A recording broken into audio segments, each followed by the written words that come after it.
öyle çattı. Buna ki tuğanlar. Buna adamdan ama akıllı eken. Ana, karağla.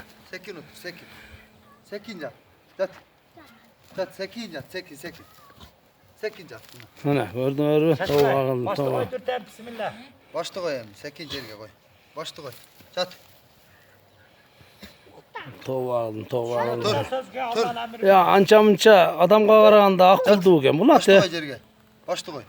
Hı. Dur. Ana. Ya zapar sağarağında akıllı deyim da.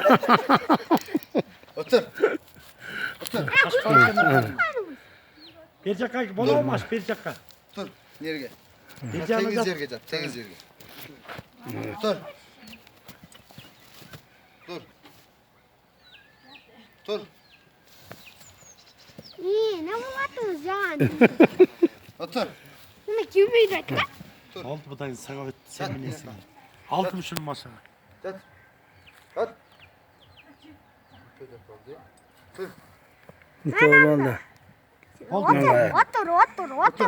öyle. Yine oğlum da. Yat yerine. Yat yerine. Kırıp dur şaka yer. Tova. Başta. Başta koy Kim yerine. büyüdü?